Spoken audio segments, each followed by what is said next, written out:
Well, welcome back. And I noticed that some of the people would not listen to the chanting of my sister uploaded earlier. So the reason is something like this.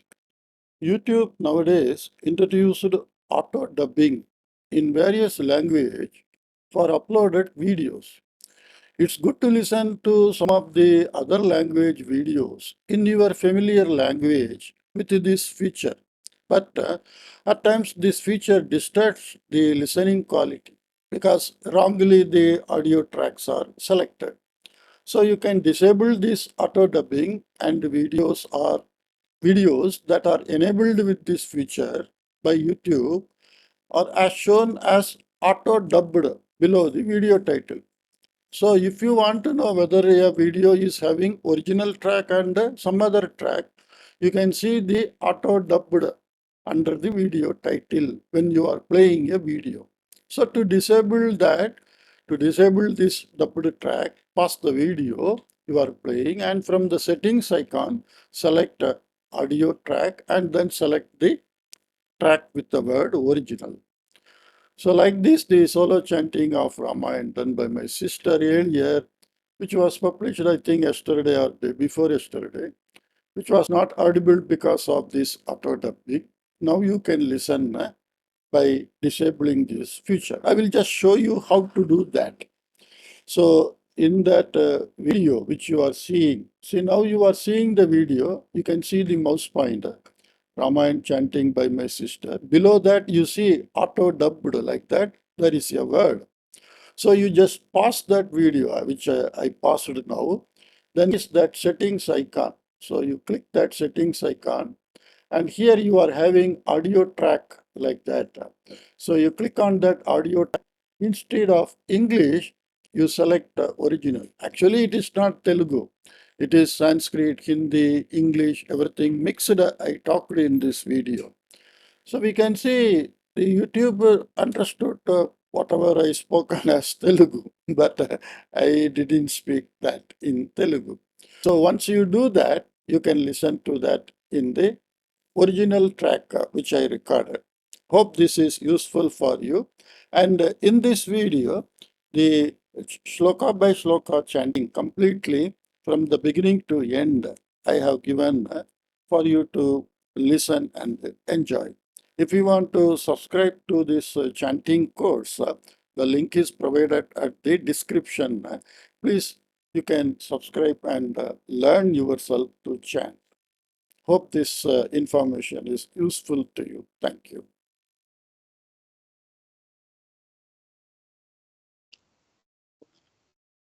Shri Gurubhyo Namaha Harihi Om. Shri गुरुभ्यो नमः हरिः ओम। नमस्ते सर्वेभ्यः, सबको मेरा प्रणाम। कल तक हम कुछ अर्थ संक्षेप रामायण का हर एक श्लोक का अर्थ को, सारे 100 श्लोकों का अर्थ को हम समझ चुके थे। तो उस श्लोक में मैंने ये जो संक्षेप रामायण करके मैंने जो लेकर इसके साथ प्रैक्टिस वगैरह किया है, उसके बारे में कुछ बता दूंगा। उसके बाद हम ध्यान करके ये रामायण की पारायण आज करेंगे। पूरे के पूरे श्लोक का हम पारायण करेंगे। मैं एक बार बोलूंगा, आप एक बार बोलिए, साथ साथ मैं दूसरा श्लोक बोलूंगा। इस प्रकार नॉन स्टॉप हम 100 तक कंप्लीट करेंगे। ये जो मैंने लिया संक्षेप रामायण, ये मैं नेट से लिया था। ये नेट में ये जो इसका जरा छोटा करता हूँ, हाँ, तो इसका आप देख सकते हैं। ये संक्षेप रामायण जो है ये मैं इंटरनेट से लिया था। तो इसको किसी ने बनाया और इंटरनेट में इसको रखे हैं कि सभी इसके लिए इसको देख सकते हैं इस प्रकार। जनरली क्या होता है, ये जो संस्कृत का जो भी लिटरेचर वर्क वगैरह जो भी है, उसका मैन्युस्क्रिप्ट कहीं होता है या किसी के पास होता है, तो उस टाइम पर उन्होंने मैन्युस्क्रिप्ट देके अपना एक कॉपी बना लेते हैं। कभी कभी इस प्रकार की कॉपी बनाने में कई अक्षरों या कई श्लोकों का मिस भी हो जाता है, या कई श्लोक किसी और जगह से जुड़ भी जाता है। इस प्रकार इसमें मैंने कुछ करेक्शंस देखा था। बुद्धवा इसमें नहीं था, बुद्धा था। मतलब मीनिंग में कुछ फर्क नहीं होता। तो छठवां श्लोक में बुद्धवा, इसको मैं बाद में करेक्ट किया। और कल जब हम अर्थ को समझ रहे थे, वहां पर भी कुछ आखिरी पे, लास्ट पे वो श्लोक मैं बताता हूँ। हाँ, यहाँ पे 94 श्लोक में अश्वमेध शतैरिष्ट्वा बहुवस्त्र सुवर्णकैः, ऐसा लिखा है इस संक्षेप रामायण में। और 94 का मैंने जो पढ़ा रहा था, इसमें 94 को देखेंगे।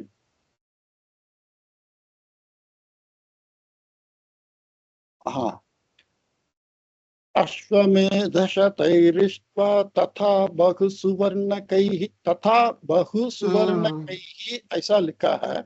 यहाँ पे अश्वमेध शतैरिष्ट्वा बहु वस्त्र सुवर्णकैः ऐसा लिखा है। वस्त्र मतलब कपड़े, सब बहुत सारे कपड़े दिया, स्वर्ण दिया, और वहां पर उससे लिखा है। क्या ऐसा क्यों होता है? ये कुछ स्क्रिप्ट में या कुछ पब्लिकेशन, पब्लिकेशन मतलब आजकल प्रिंट करके कोई पब्लिश कर रहा है, तो वो पब्लिकेशन में किसी ने कुछ लिख के दिया, उसमें इधर उधर कुछ करेक्शंस हो सकता है। वो क्यों होता है? क्योंकि वो अपने जो मैन्युस्क्रिप्ट है, अपने जो बुक है पढ़ाई, या किसी गुरु से उन्होंने पढ़ लिया, उसके हिसाब से वो लिख के देते हैं।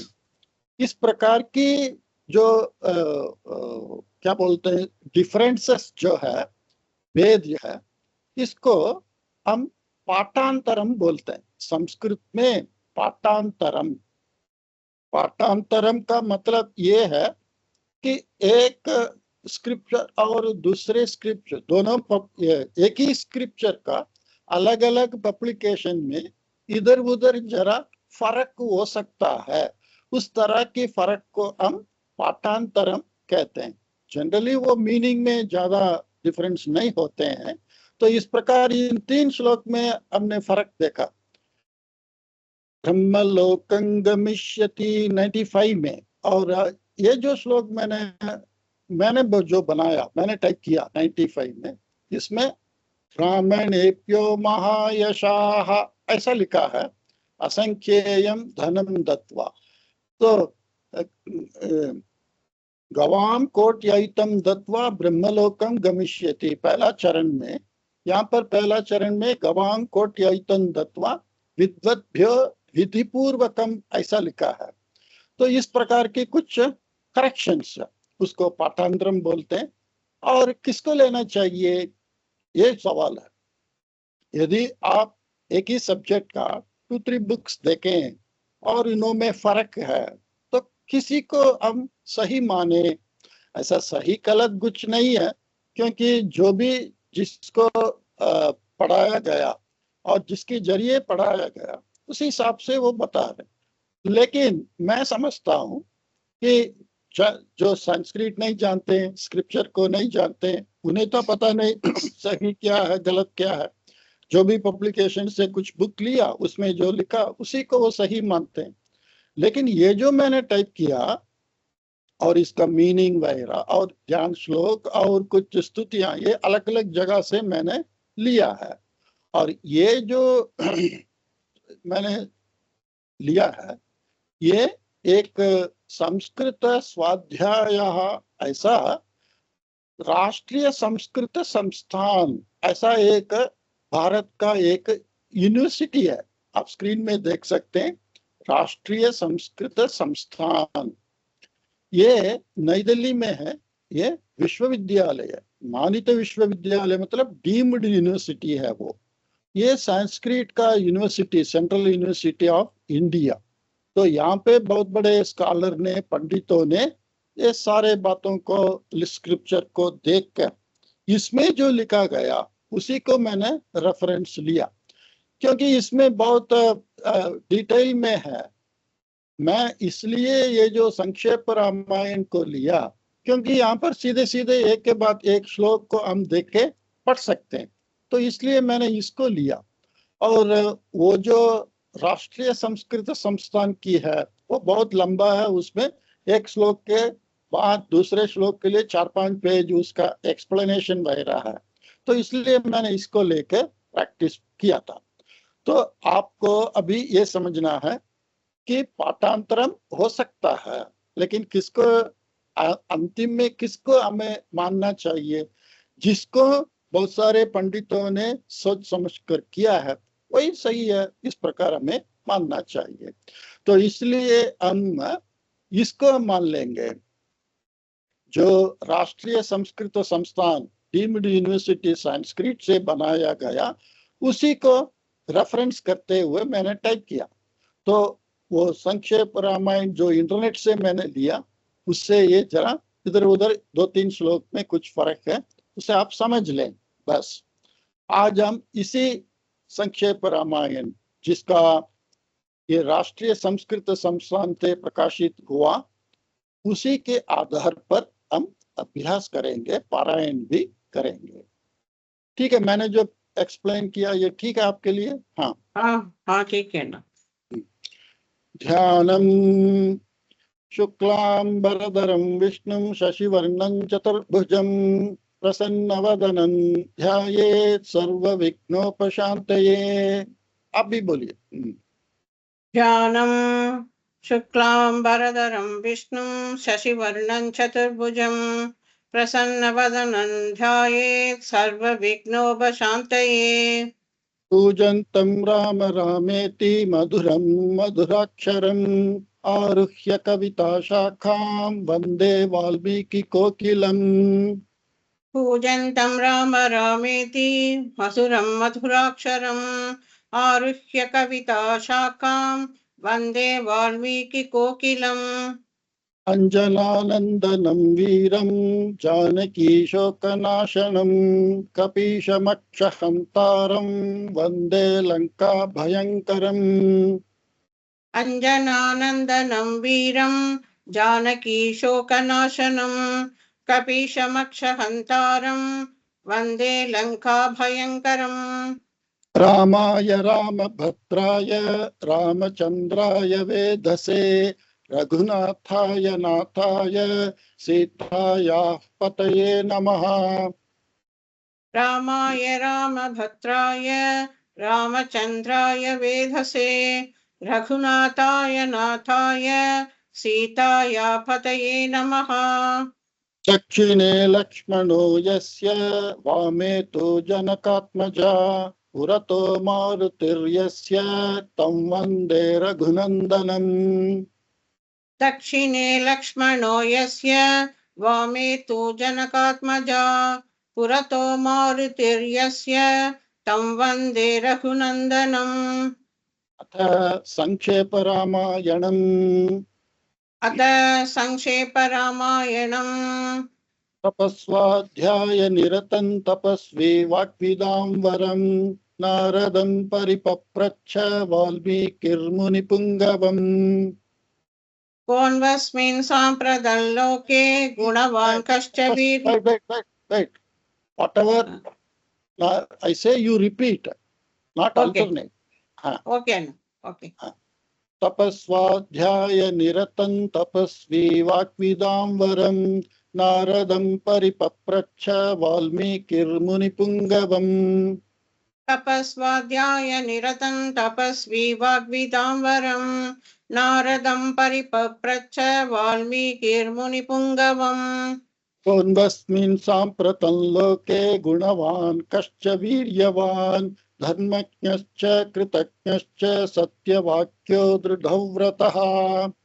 कोऽन्वस्मिन् साम्प्रतं लोके गुणवान् कश्च वीर्यवान् धर्मज्ञश्च कृतज्ञश्च सत्यवाक्यो दृढव्रतः।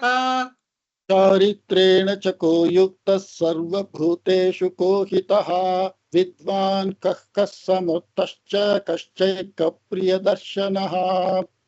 चारित्रेण स को युक्तः सर्वभूतेषु को हितः विद्वान् कः समर्थश्च कश्चैकप्रियदर्शनः। आत्मवान् को जितक्रोधो द्युतिमान् को न सूयकः कस्य बिभ्यति देवाश्च जातरोषस्य संयुगे आत्मवान् को जित क्रोधो द्वितिमान् को न सूयकः कस्य बिभ्यति देवाश्च जात रोषस्य संयुगे एतदिच्छाम्यहं श्रोतुं परं कौतूहलं हि मे महर्षे त्वं समर्थोऽसि ज्ञातुमेवं विधन्नरम् एतदिच्छाम्यहं श्रोतुं परं कौतूहलं हि मे महर्षे त्वं समर्थोऽसि ज्ञातुमेवं विदन्नरम् श्रुत्वा चैतत्त्रिलोकज्ञो वाल्मीकिर्नारदो वचः श्रूयतामिति चामन्त्र्य प्रहृष्टो वाक्यमब्रवीत् श्रुत्वा चैतत्त्रिलोकज्ञो वाल्मीकिर्नारदो वचः श्रूयतामिति चामन्त्र्य प्रकृष्टो वाक्यमब्रवीत् बहवो दुर्लभाश्चैव ये त्वया कीर्तिता गुणाः मुने वक्ष्याम्यहं बुद्ध्वा तैर्युक्तः श्रूयतान्नरः बहवो दुर्लभाश्चैव ये त्वया कीर्तिता गुणाः मुने वक्ष्याम्यहं बुद्ध्वा धैर्युक्तः श्रूयतान्नरः इक्ष्वाकुवंशप्रभवो रामो नाम जनैः श्रुतः नियतात्मा महावीर्यो द्युतिमान् धृतिमान् वशी इक्ष्वाकुवंशप्रभवो रामो नाम जनैः श्रुतः नियतात्मा महावीर्यो धृतिमान् वशी बुद्धिमान् नीतिमान् वाग्मी श्रीमान् शत्रुनिबर्हणः विपुलांशो महाबाहुः कम्बुग्रीवो महाहनुः बुद्धिमान् नीतिमान् वाग्मी श्रीमान् शत्रुनिबर्हणः विपुलांसो महाबाहुः कम्बुग्रीवो महाहनुः महोरस्को महेश्वासो गूढचत्रुररिन्दमः आजानुबाहुः सुशिराः सुललाटः सुविक्रमः महोरस्को महेश्वासो गूढजत्रुररिन्दमः आजानुबाहुः सुशिरा सुललाट सुविक्रमः समः समविभक्ताङ्गस्निग्धवर्णः प्रतापवान् पीनवक्षा विशालाक्षो लक्ष्मीवान् शुभलक्षणः समः समविभक्ताङ्गस्निग्धवर्णप्रतापवान् पीनवक्षा विशालाक्षो लक्ष्मीवान् शुभलक्षणः धर्मज्ञः सत्यसन्धश्च प्रजानां च हिते रतः यशस्वी ज्ञानसम्पन्नः सुशिर्वश्यः समाधिमान् धर्मज्ञः सत्यसन्धश्च प्रजानां च हिते रतः यशस्वी ज्ञानसम्पन्नः शुचिर्वश्यः समाधिमान् प्रजापतिसमः श्रीमान् धाता रिपुनिषूदनः रक्षिता जीवलोकस्य धर्मस्य परिरक्षिता प्रजापतिसमः श्रीमान् धाता रिपुनिषूदनः रक्षिता जीवलोकस्य धर्मस्य परिरक्षिता रक्षिता स्वस्य धर्मस्य स्वजनस्य च रक्षिता वेदाङ्गतत्त्वज्ञो धनुर्वेदे च निष्ठितः रक्षिता स्वस्य धर्मस्य स्वजनस्य च रक्षिता वेदाङ्गतत्त्वज्ञो धनुर्वेदे च निष्ठितः सर्वशास्त्रार्थतत्त्वज्ञः स्मृतिमान् प्रतिभानवान् सर्वलोकप्रियः साधुरदीनात्मा विचक्षणः सर्वशास्त्रार्थतत्त्वज्ञः स्मृतिमान् प्रतिभानवान् सर्वलोकप्रियः साधुरदीनात्मा विचक्षणः सर्वदाभिगतः सद्भिः समुद्र इव सिन्धुभिः आर्यः सर्वसमश्चैव सदैव प्रियदर्शनः सर्वदाभिगतः सद्भिः समुद्रैव सिन्धुभिः आर्यः सर्वसमश्चैव सदैव प्रियदर्शनः स च सर्वगुणोपेतः कौसल्यानन्दवर्धनः समुद्र इव गाम्भीर्ये धैर्येण हिमवानिव स च सर्वगुणोपेतः कौसल्यानन्दवर्धनः समुद्रैव गाम्भीर्ये धैर्येण हिमवानिव विष्णुना सदृशो वीर्ये सोमवत्प्रियदर्शनः कालाग्निसदृशः क्रोधे क्षमया पृथिवी समः विष्णुना सदृशो वीर्ये सोमवत्प्रियदर्शनः कालाग्निसदृशक्रोधे क्षमया पृथिवी समः धनदेन समस्त्यागे सत्ये धर्मैवापरः तमेवं गुणसम्पन्नं रामं सत्यपराक्रमम् धनदेन समस्त्यागे सत्ये धर्मैवापरः तमेवं गुणसम्पन्नं रामं सत्यपराक्रमम् ज्येष्ठं श्रेष्ठगुणैर्युक्तं प्रियं दशरथः सुतं प्रकृतीनां हितैर्युक्तं प्रकृतिप्रियकाम्यया ज्येष्ठं श्रेष्ठगुणैर्युक्तं प्रियं दशरथः सुतं प्रकृतीनां हितैर्युक्तं प्रकृतिप्रियकाम्यया यौवराज्येन संयोक्तुम् ऐच्छत् प्रीत्या महीपतिः तस्याभिषेकसम्भारान् दृष्ट्वा भार्याथ कैकेयी यौवराज्येन संयोक्तुम् ऐच्छत् प्रीत्या महीपतिः तस्याभिषेकसम्भारान् दृष्ट्वा भार्यार्थ कैकेयी पूर्वं दत्तवरा देवी वरमेन मयाचत विवासनं च रामस्य भरतस्याभिषेचनम् पूर्वं दत्तवरा देवी वरमेण मयाचत विवासनं च रामस्य भरतस्याभिषेचनम् स सत्यवचनात् राजा धर्मपाशेन संयतः विवासयामास सुतं रामं दशरथः प्रियम् स सत्यवचनाद् राजा धर्मपाशेन संयतः विवासयामास सुतं रामं दशरथप्रियम् स जगाम वनं वीरः प्रतिज्ञामनुपालयन् पितुर्वचन निर्देशात् कैकेय्याः प्रियकारणात् स जगाम वनं वीर प्रतिज्ञामनुपालयन् पितुर्वचन निर्देशात् कैकेय्या प्रियकारणात् तं व्रजन्तं प्रियो भ्राता लक्ष्मणोऽनुजगामः स्नेहाद् विनयसम्पन्नः सुमित्रानन्दवर्धनः तं व्रजन्तं प्रियो भ्राता लक्ष्मणोऽनुजगामः स्नेहात् विनयसम्पन्नः सुमित्रानन्दवर्धनः भ्रातरन्दयितो भ्रातुः सौभ्रात्रमनुदर्शयन् रामस्य दयिता भार्या नित्यं प्राणसमाहिता भ्रातरन्दयितो भ्रातुः सौभ्रात्रमनुदर्शयन् रामस्य दयिता भार्या नित्यं प्राणसमाहिता जनकस्य कुले जाता देवमायेव निर्मिता सर्वलक्षणसम्पन्ना नारीणामुत्तमा वधूः जनकस्य कुले जाता देवमायेव निर्मिता सर्वलक्षणसम्पन्ना नारीणामुत्तमा वधूः सीताप्यनुगता रामं शशिनं रोहिणी यथा पौरैरनुगतो दूरं पित्रा दशरथेन च सीताप्यनुगता रामं शशिनं रोहिणी यथा पौरैरनुगतो दूरं पित्रा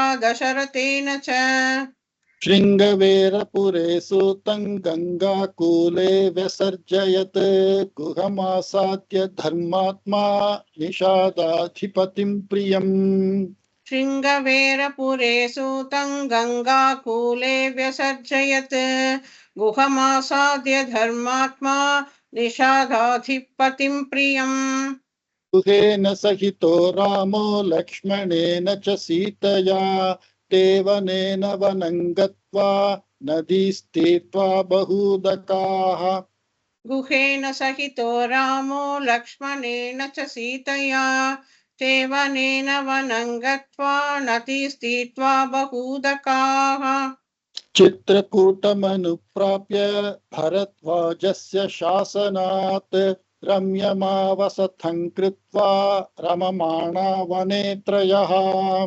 चित्रकूटमनुप्राप्य भरद्वाजस्य शासनात् रम्यमावसतं कृत्वा रममाणा वने त्रयः एव गन्धर्वसङ्काशास्तत्र ते न्यवसन् सुखम् चित्रकूटं गते रामे पुत्रशोकातुरस्तथा देवगन्धर्वसङ्काशास्तत्र ते न्यवसन् सुखम् चित्रकूटं गते रामे पुत्रशोकातुरस्तदा राजा दशरथः स्वर्गं जगाम विलपन् सुतम् मृते तु तस्मिन् भरतो वसिष्ठः प्रमुखैर्द्विजैः राजा दशरथः स्वर्गं जगाम विलपन् सुतं मृते तु तस्मिन् भरतो वसिष्ठप्रमुखैर्द्विजैः नियुज्यमानो राज्याय नैच्छत् राज्यं महाबलः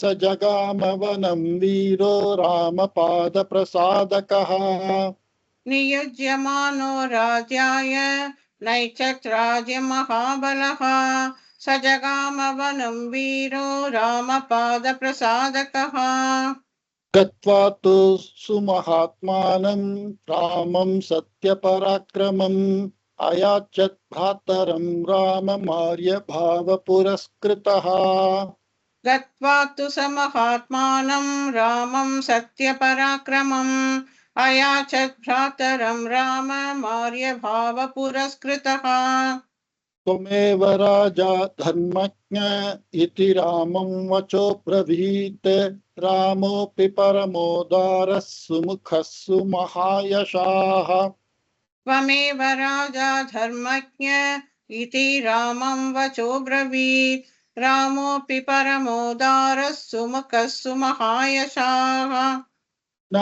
न चैच्छत् पितुरादेशात् राज्यं रामो महाबलः पादुके चास्य राज्याय न्यासं दत्त्वा पुनः पुनः नैच्छत् पितुरादेशात् राज्यं रामो महाबलः पादुके चास्य राज्याय न्यासं दत्त्वा पुनः पुनः निवर्तयामास ततो भरतं भरताग्रजः सकाममनवाप्यैव रामपादावुपस्पृशन् निवर्तयामास ततो भरतं भरताग्रजः सकाममनवाप्यैव रामपादावुपस्पृशन् नन्दिग्रामे करोद्राज्यं रामागमनकाङ्क्षया गते तु भरते श्रीमान् सत्यसन्धो जितेन्द्रियः नन्दिग्रामे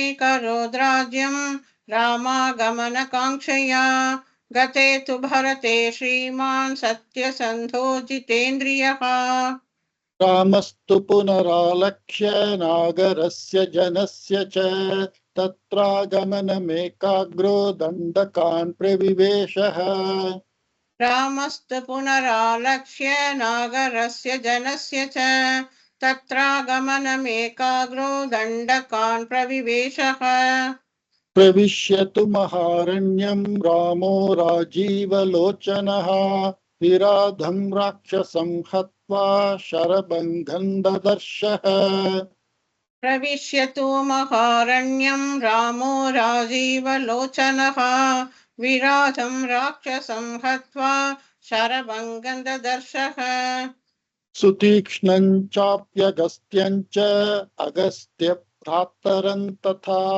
अगस्त्यवचनाच्चैव जग्राहैन्द्रं शरासनम् सुतीक्ष्णं चाप्यगस्त्यं च अगस्त्यभ्रातरं तथा अगस्त्यवचनाच्चैव जग्राहैन्द्रं शरासनम् खड्गं च परमप्रीतस्तूणी चाक्षयसायकौ वसतस्तस्य रामस्य वने वनचरैः सह खड्गं च परमप्रीतस्तूणी चाक्षयसायकौ वसतस्तस्य रामस्य वने वनचरैः सह ऋषयोऽभ्यागमन् सर्वे वधायासुररक्षसा स तेषां प्रतिशुश्राव राक्षसानां तथा वने ऋषयोऽभ्यागमन् सर्वे वधायासुररक्षसां स तेषां प्रतिशुश्राव राक्षसानां तदा वने प्रतिज्ञातश्च रामेण वधः संयति रक्षसां ऋषीणामग्निकल्पानां दण्डकारण्यवासिनाम् प्रतिज्ञातश्च रामेण वधः संयति रक्षसां ऋषीणामग्निकल्पानां दण्डकारण्यवासिनाम् तेन तत्रैव वसता जनस्थाननिवासिनी विरूपिता शूर्पणखा राक्षसी कामरूपिणी तेन तत्रैव वसता जनस्थाननिवासिनी विरूपिता शूर्पणखा राक्षसी कामरूपिणी ततः शूर्पणखा वाक्याद्युत्युक्तान् सर्वराक्षसान् खरं त्रिशिरशं चैव दूषणं चैव राक्षसम्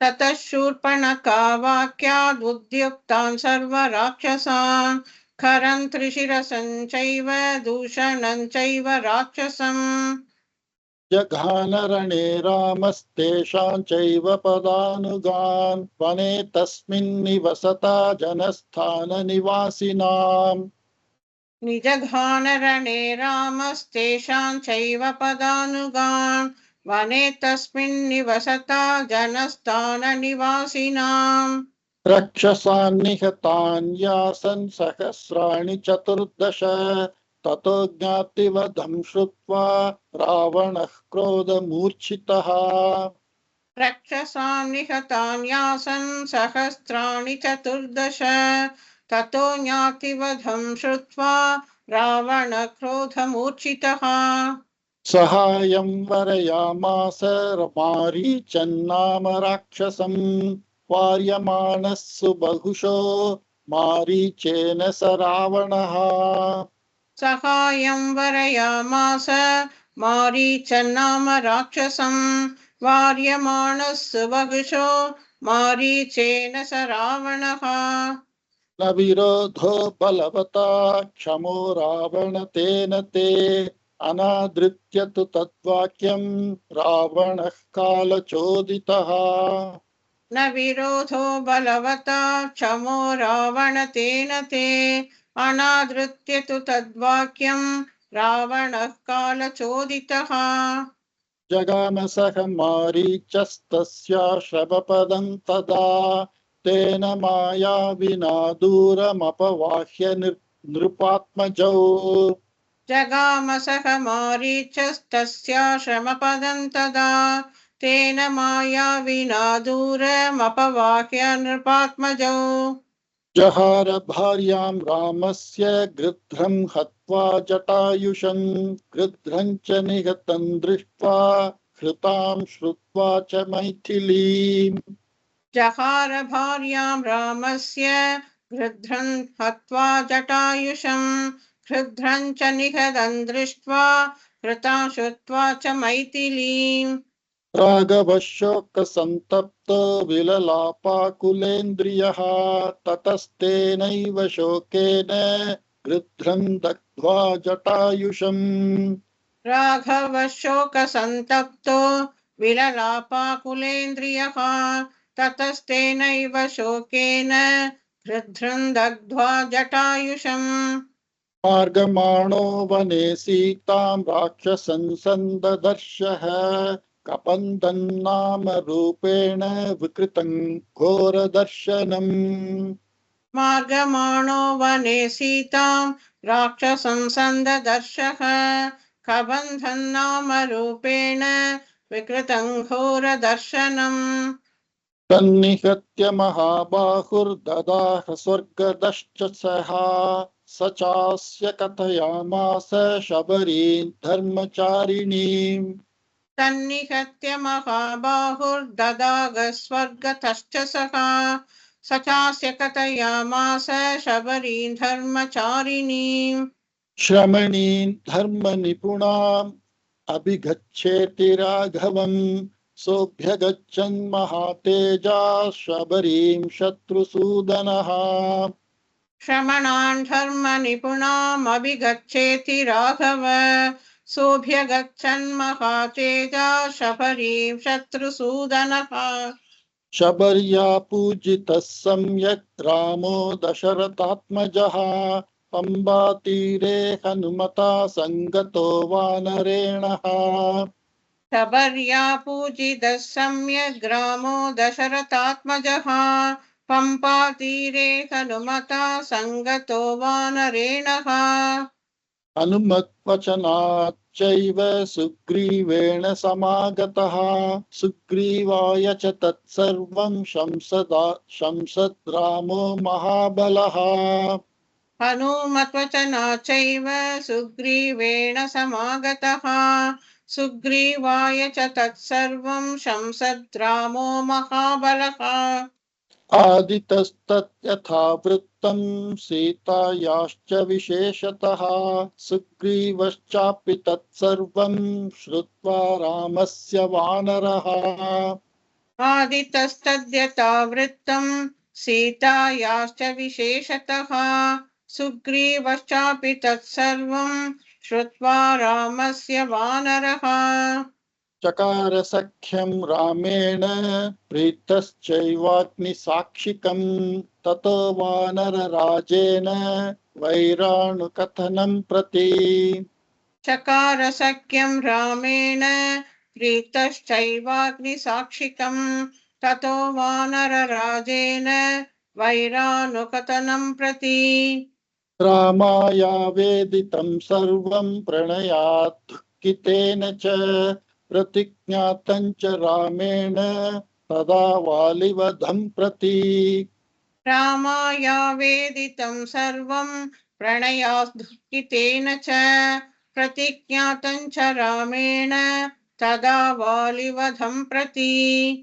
वालिनश्च बलं तत्र कथयामास वानरः सुग्रीवश्चङ्गितश्चासीन् नित्यं वीर्येण राघवे वालिनश्च बलं तत्र कथयामास वानरः सुग्रीवशङ्कितश्चासीन् नित्यं वीर्येण राघवे राघव प्रत्ययार्थं तु दुन्दुभेः कायमुत्तमं दर्शयामास सुग्रीवो महापर्वतसन्निभम् राघव प्रत्ययार्थं तु दुन्दुभेकायमुत्तमं दर्शयामास सुग्रीवो महापर्वतसन्निभम् उत्स्मयित्वा महाबाहुः प्रेक्ष्य चास्ति महाबलः पादाङ्गुष्ठेन चिक्षेप सम्पूर्णं दशयोजनम्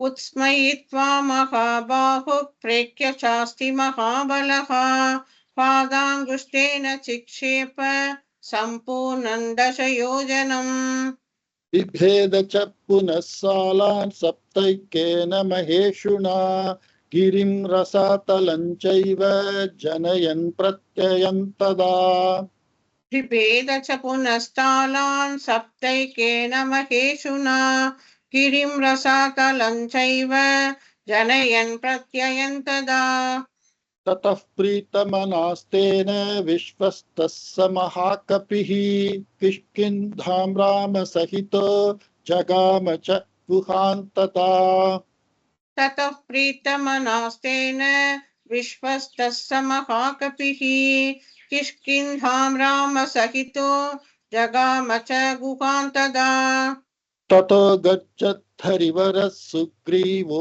हेमपिङ्गलः तेन नादेन महता निर्जगाम हरीश्वरः ततो गर्जद्धरिवरः सुग्रीवो हेमपिङ्गलः तेन नादेन महता निर्जगाम हरीश्वरः अनुमान्य तदा तारां सुग्रीवेण समागतः निजघान च तत्रैनं शरेणैक्येन राघवः अनुमान्य तदा तारां सुग्रीवेण समागतः निजघान च तत्रैव शरेणैकेन राघवः ततः सुग्रीववचनात् हत्वा वालिनमाहवे सुग्रीवमेव तद्राज्ये राघवः प्रत्यपादयत् ततः सुग्रीववचनात् हत्वा वालिनमाहवे सुग्रीवमेव तद्राज्ये राघवः प्रत्यपादयत् स च सर्वान् समानीय वानरान् वानरर्षभः दिशः प्रस्थापयामास दिदृक्षुर्जनकात्मजाम् स च सर्वान् समानीय वानरान् वानरर्षभः दिशः प्रस्थापयामास दिदृक्षुर्जनकात्मजाम् ततो गृध्रस्य वचनात् सम्पातेर्हनुमान् बली शतयोजनविस्तीर्णम् पुप्लुवे लवणार्णवम् ततो गृध्रस्य वचनात् सम्पाते हनुमान् बली शतयोजनविस्तीर्णं पुप्लुवे लवणार्णवम् तत्र लङ्कां समासाद्य पुरीं रावणपालितां तदर्श सीतां ध्यायन्तीमशोकवनिकां गताम् तत्र लङ्कां समासाद्य पुरीं रावणपालितां ददर्श सीतां ध्यायन्तीम् अशोकवनिकां गताम् निवेदयित्वा भिज्ञानं प्रवृत्तिं च निवेद्य च समाश्वास्य च वैदेहीं मर्दयामास तोरणम् निवेदयित्वा विज्ञानं प्रवृत्तिं विनिवेद्य च समाश्वास्य च वैदेहीं मर्दयामास तोरणम् पञ्चसेनाग्रगान् हत्वा सप्तमन्त्रिसुतानपि शूरमक्षं च निष्पिष्य ग्रहणं समुपागमत् पञ्चसेनाग्रगान् हत्वा सप्तमन्त्रिसुतानपि शूरमक्षं च निष्पिष्य ग्रहणं समुपागमत् अस्त्रेणोन्मुक्तमात्मानं ज्ञात्वा पैतामहात्वरात् अस्त्रेणोन्मुक्तमात्मानं ज्ञात्वा पैतामहात्वरात् मर्शयन् राक्षसान् वीरो यन्त्रिणस्तान् यदृच्छया अस्त्रेणोन्मुक्तमात्मानं ज्ञात्वा पैतामहात्वरात् मर्षयन्त्राक्षसान् वीरो यन्त्रिणस्तान्यदृच्छया ततो दग्ध्वा पुरीं लङ्कामृते शीतां च मैथिलीं रामाय प्रियमाख्यातुं पुनरायान् महाकपिः ततो दग्ध्वा पुरीं लङ्कामृते सीतां च मैथिलीं रामाय प्रियमाख्यातुं पुनरायान् महाकपिः सोऽभिगम्य महात्मानं कृत्वा रामं प्रदक्षिणं न्यवेदयत्तमेयात्मा दृष्ट्वा सीतेति तत्त्वतः सोऽभिगम्य महात्मानं कृत्वा रामं प्रदक्षिणं न्यवेदयद्धमेयात्मा दृष्ट्वा सीतेति तत्त्वतः ततः सुग्रीवसहितो गत्वा तीरं महोदधेः समुद्रं क्षोभयामास शरैरादित्यसन्निभैः ततः सुग्रीवसहितो गत्वा धीरमहोदधेः समुद्रं क्षोभयामास शरैरादित्यसन्निभैः दर्शयामास चात्मानं समुद्रः सरितां पतिः समुद्रवचनाच्चैव नलं सेतुमकारयत् दर्शयामास चात्मानं समुद्रः सरितां पतिः समुद्रवचनाच्चैव नलं सेतुमकारयत् तेन गत्वा पुरीं लङ्कां हत्वा रावणमाहवे रामः सीतामनुप्राप्य परां व्रीडामुपागमत् तेन गत्वा पुरीलङ्कां हत्वा रावणमाहवे रामः सीतामनुप्राप्य परां व्रीडामुपागमत् तामुवाच ततो रामः परुषं जनसंसदि अमृष्यमाणा सा सीता विवेश ज्वलनं सती। तामुवाच ततो रामः परुषं जनसंसदि अमृष्यमाणा सा सीता विवेशज्वलनं सती। ततोऽग्निवचनात् सीतां ज्ञात्वा विगतकल्मषां कर्मणा तेन महता त्रैलोक्यं सचराचरम्। ततोऽग्निवचनात् सीतां ज्ञात्वा विगतकल्मषां कर्मणा तेन महता त्रैलोक्यं सचराचरम्। स देवर्षिगणं तुष्टं राघवस्य महात्मनः बभौ रामः सम्प्रहृष्टः पूजितः सर्वदैवतैः। स देवर्षिगणं तुष्टं राघवस्य महात्मनः बभौ रामः सम्प्रकृष्टः पूजितः सर्वदैवतैः। अभिषिच्य च लङ्कायां राक्षसेन्द्रं विभीषणं कृतकृत्यस्तदा रामो विज्वरः प्रमुमोदः।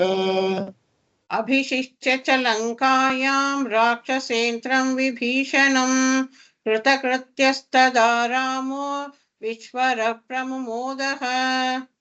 देवताभ्यो वरं प्राप्य समुत्थाप्य च वानरान् अयोध्यां प्रस्थितो रामः पुष्पकेन सुहृद्वृतः। देवताभ्यो वरं प्राप्य समुत्थाप्य च वानरान् अयोध्यां प्रस्थितो रामः पुष्पकेन सुहृद्वृतः। भरद्वाजाश्रमं गत्वा रामः सत्यपराक्रमः भरतस्यान्तिकं रामो हनुमन्तं व्यसर्जयत्। भरद्वाजाश्रमं गत्वा रामः सत्यपराक्रमः भरतस्यान्तिके रामो हनुमन्तं व्यसर्जयत्। पुनराख्यायिकाञ्जल्पन् सुग्रीवसहितश्च सः पुष्पकन्दत्समारुह्य नन्दिग्रामं ययौ तदा। पुनराख्यायिकाञ्जल्पन् सुग्रीवसहितस्तदा पुष्पकन्तः समारुह्य नन्दिग्रामय्ययौ तदा। नन्दिग्रामे जटां हित्वा भ्रातृभिः सहितो नगः रामः सीतामनुप्राप्य राज्यं पुनरवाप्तवान्। नन्दिग्रामे जटां हित्वा भ्रातृभिः सहितो नगः रामः सीतामनुप्राप्य राज्यं पुनरवाप्तवान्। प्रहृष्टमुदितो लोकस्तुष्टः पुष्टः सुधार्मिकः निरामयो ह्यरोहश्च दुर्भिक्षभयवर्जितः। प्रकृष्टमुदितो लोकस्तुष्टः पुष्टसुधार्मिकः निरामयो ह्यरोगश्च दुर्भिक्षभयवर्जितः। न पुत्रमरणं किञ्चित् द्रक्ष्यन्ति पुरुषाः क्वचित् नार्यश्चाविधवा नित्यं भविष्यन्ति पतिव्रताः। न पुत्रमरणं केचिद् द्रक्ष्यन्ति पुरुषा क्वचित् नार्यश्चाविधवा नित्यं भविष्यन्ति पतिव्रताः। न चाग्निजं भयं किञ्चिन्नाप्सु मज्जन्ति जन्तवः न वातजं भयं किञ्चिन्नापि ज्वरकृतं तथा। न चाग्निजं भयं किञ्चिन्नाप्सु मज्जन्ति जन्तवः न वातजं भयं किञ्चिन्नापि ज्वरकृतं तथा। न चापि क्षुद्भयं तत्र न तस्करभयं तथा नगराणि च राष्ट्राणि धनधान्ययुतानि च। न चापि क्षुद्भयं तत्र न तस्करभयं तथा नगराणि च राष्ट्राणि धनधान्ययुतानि च। नित्यं प्रमुदिताः सर्वे यथा कृतयुगे तथा अश्वमेधशतैरिष्ट्वा तथा बहुसुवर्णकैः। नित्यं प्रमुदिता सर्वे यथा कृतयुगे तथा अश्वमेधशतैरिष्ट्वा बहुवस्त्रसुवर्णकैः कोट्ययुतं दत्त्वा विद्वद्भ्यो विधिपूर्वकम् असङ्ख्येयं धनं दत्त्वा ब्राह्मणेभ्यो महायशाः गवां कोट्ययुतं दत्त्वा ब्रह्मलोकं गमिष्यति असङ्ख्येयं धनं दत्त्वा ब्राह्मणेभ्यो महायशाः राजवंशान् शतगुणान् स्थापयिष्यति राघवः चातुर्वर्ण्यं च लोकेऽस्मिन् स्वे स्वे धर्मे नियोक्ष्यति राजवंशान् शतगुणान् स्थापयिष्यति राघवः चातुर्वर्ण्यं च लोकस्मिन् स्वे स्वे धर्मे नियोक्ष्यति दशवर्षसहस्राणि दशवर्षशतानि च रामो राज्यमुपासित्वा ब्रह्मलोकं प्रयास्यति दशवर्षसहस्राणि दशवर्षशतानि च रामो राज्यमुपासित्वा ब्रह्मलोकं गमिष्यति इदं पवित्रं पापघ्नं पुण्यं वेदैश्च सम्मितं यः पठेत् रामचरितं सर्वपापैः प्रमुच्यते इदं पवित्रं पापघ्नं पुण्यं वेदैश्च सम्मितं यः पठेत् रामचरितं सर्वपापैः प्रमुच्यते एतदाख्यानमायुष्यं पठन् रामायणं नरः सपुत्रपौत्रः सगणः प्रेत्य स्वर्गे महीयते एतदाख्यानमायुष्यं पठन् रामायणं नरः सपुत्रपौत्रः सगणः प्रेत्य स्वर्गे महीयते पठन् द्विजो वा कृशभत्वमीयात् साक्षत्रियो भूमिपतित्वमीयात् वणिक्जनः पण्यफलत्वमीयात् जनश्च शूद्रोऽपि महत्वमीयात् पठन् द्विजो वा कृशभत्वमीयात् चाक्षत्रियो भूमिपतित्वमीयात् वणिक्जनः पण्यफलत्वमीयात् जनश्चशूद्रोऽपि महत्वमीयात् इत्यार्षे श्रीमद् रामायणे वाल्मीकिये आदिकाव्ये बालकाण्डे नारदवाक्यं नाम प्रथमः सर्गः इत्यार्षे श्रीमद् रामायणे वाल्मीकिये आदिकाव्ये बालकाण्डे संक्षेप रामायणं नाम प्रथम सर्गः स्तुतयः देवस्तुतयः भी आज करेंगे। ये पारायण करने का एक तरीका है, ध्यान श्लोक फिर पारायण फिर स्तुति, उसके बाद देव को कुछ प्रसाद वगैरह नैवेद्य करके फिर उसको बांटना। जो भी यदि आप फ्लैट सिस्टम में है तो वो सिक्योरिटी को देना या कोई साफ करने वाली सफाई करने वाली जो भी है उसको प्रसाद देना। ऐसा नहीं है कि पुराने जमाने के जैसा हम किसी को बुलाएंगे घर पर आ जाए, क्योंकि अभी लाइफ चेंज हो गया, तो किसी को कुछ प्रसाद देना हम पूजा करके वही काफी है। स्तुतयः बुद्धिर्बलं यशोधैर्यं निर्भयत्वमरोगता अजाड्यं वाक्पटुत्वं च हनुमत्स्मरणात् भवेत्। बुद्धिर्बलं यशोधैर्यं निर्भयत्वमरोगता अजाड्यं वाक्पटुत्वं च हनुमत्स्मरणात् भवेत्।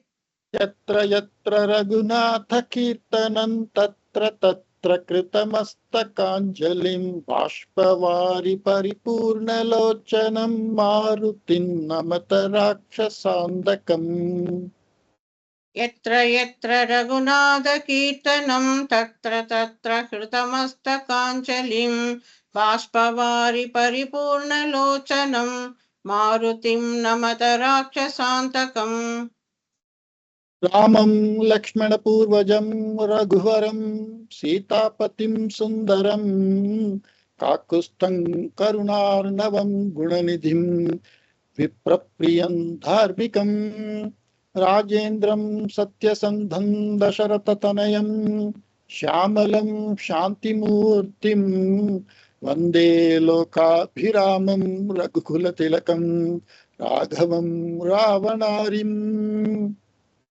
रामं लक्ष्मणपूर्वजं रघुवरं सीतापतिं सुन्दरं काकुत्स्थं करुणार्णवं गुणनिधिं विप्रप्रियं धार्मिकं राजेन्द्रं सत्यसन्धं दशरथतनयं श्यामलं शान्तमूर्तिं वन्दे लोकाभिरामं रघुकुलतिलकं राघवं रावणारिम्।